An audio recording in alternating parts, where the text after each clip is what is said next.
आज Doubtnut app download करें। Doubtnut पर अपने सभी गणित, रसायन विज्ञान, भौतिक विज्ञान और जीव विज्ञान के डाउट्स का करो सफाया। बस प्रश्न की फोटो खींचो, एक ही प्रश्न को क्रॉप करो और तुरंत वीडियो सोल्यूशन पाओ।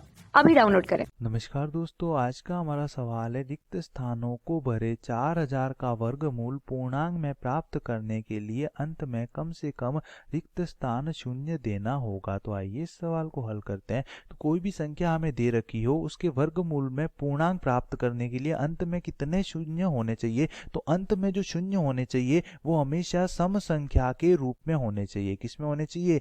सम संख्या के रूप में होने चाहिए। अगर हमें वर्गमूल पूर्णांक के रूप में प्राप्त करना है। सम संख्या क्या होती है? वे संख्याएं जो 2 से पूर्ण रूप से विभाजित होती है। और 2 से विभाजित होने वाली संख्या हमारे पास कौन कौन सी है?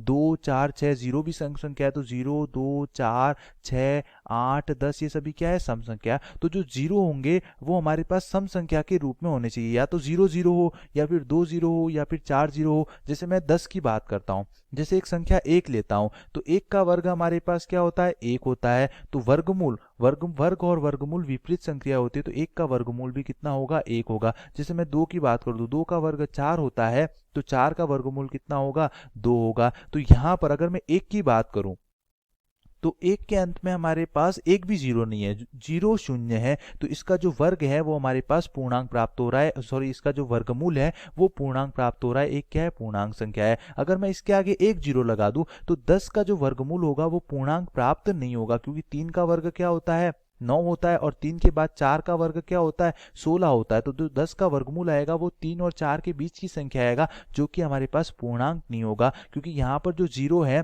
इस संख्या के अंत में कितने 0 हैं? एक 0 है और एक विषम संख्या है, जबकि अंत में सम संख्या के रूप में 0 होने चाहिए। अगर 2 0 होते तो 10 का वर्ग हमारे पास क्या होता है? 100 होता है। तो 100 का वर्गमूल हमारे पास कितना हो जाएगा? 10 हो जाएगा। तो 100 में हमारे पास अंत में 2 0 है और 2 सम संख्या है। तो यदि 0 सम संख्या के रूप में है तो हमें पूर्णांक वर्गमूल पूर्णांक प्राप्त होगा। जैसे 1000 है, तो 1000 में हमारे पास 3 0 है, 3 विषम संख्या है, तो इसका वर्गमूल पूर्णांक नहीं होगा। लेकिन यहां पर अगर मैं 10,000 कर दूं, तो 10,000 का जो वर्गमूल होगा वो हमारे पास क्या होगा? 100 होगा। क्योंकि 10,000 के अंत में कितने शून्य है? 4 शून्य है और 4 सम संख्या है। जबकि 1000 के अंत में हमारे पास कितने शून्य है? 3 शून्य है और 3 विषम संख्या है। अतः इसमें इसका जो वर्गमूल होगा वो पूर्णांक प्राप्त नहीं होगा। तो यदि किसी संख्या के अंत में जो 0 है वो सम संख्या के रूप में है, तो हमें उसका वर्गमूल पूर्णांक प्राप्त होगा। तो 4000 में आप देख सकते हो, 4000 के अंत में हमारे पास कितने 0 है?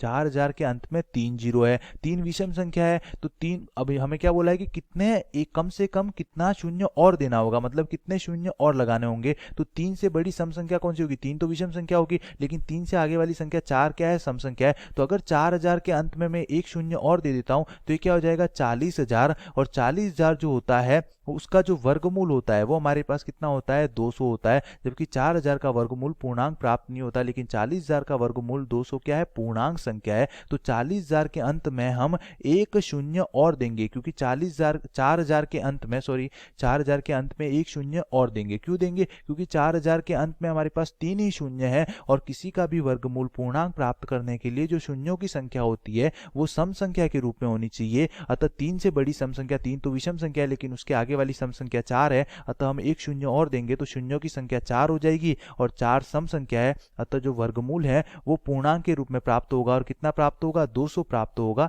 धन्यवाद। कक्षा 6 से 12वीं से लेकर नीट, IIT, JEE वो एडवांस के लेवल तक 1 करोड़ से ज्यादा छात्रों का भरोसा।